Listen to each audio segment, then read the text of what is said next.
The fifth of the Ten Commandments reads, "Honor your father and your mother."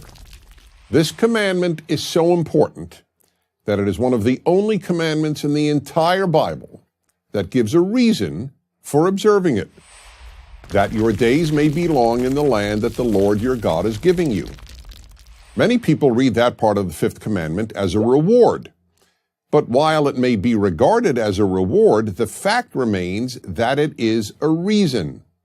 If you build a society in which children honor their parents, your society will long survive. And the corollary is, a society in which children do not honor their parents is doomed to self-destruction. In our time, this connection between honoring parents and maintaining civilization is not widely recognized. On the contrary, many of the best educated parents do not believe that their children need to show them honor, since honoring implies an authority figure, and that is a status many modern parents reject. In addition, many parents seek to be loved, not honored, by their children. Yet neither the Ten Commandments nor the Bible elsewhere commands us to love our parents. This is particularly striking, given that the Bible commands us to love our neighbor, to love God, and to love the stranger. The Bible understands that there will always be individuals who, for whatever reason, do not love a parent. Therefore, it does not demand what may be psychologically or emotionally impossible, but it does demand that we show honor to our parents. And it makes this demand only with regard to parents. There is no one else who the Bible commands us to honor. So then, why is honoring parents so important? Why does the Ten Commandments believe that society could not survive if this commandment were widely violated?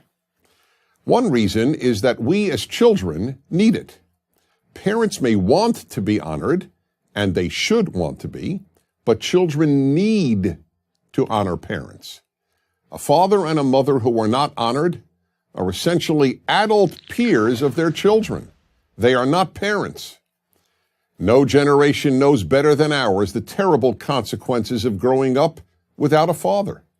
Fatherless boys are far more likely to grow up and commit violent crime, mistreat women, and act out against society in every other way.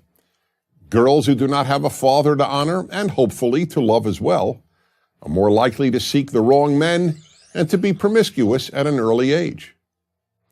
Second, honoring parents is how nearly all of us come to recognize that there is a moral authority above us to whom we are morally accountable. And without this, we cannot create or maintain a moral society. Of course, for the Ten Commandments, the ultimate moral authority is God, who is therefore higher than even our parents. But it is very difficult to come to honor God without having had a parent, especially a father, to honor.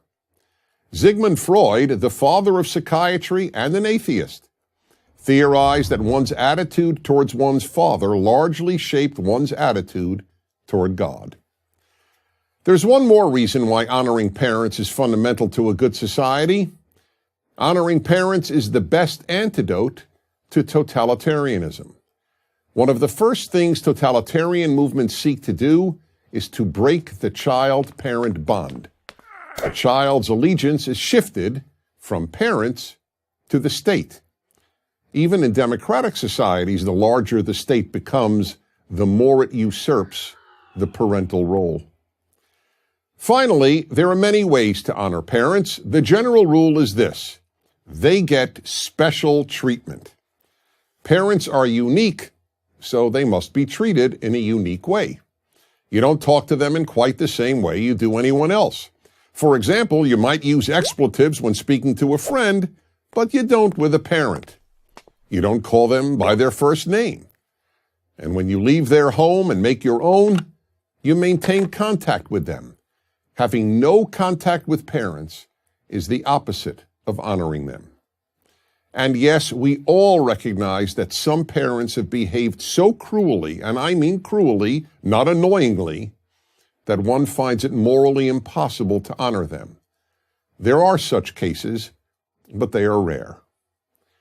And remember this, if your children see you honor your parents, no matter how difficult it may sometimes be, the chances are far greater that they will honor you.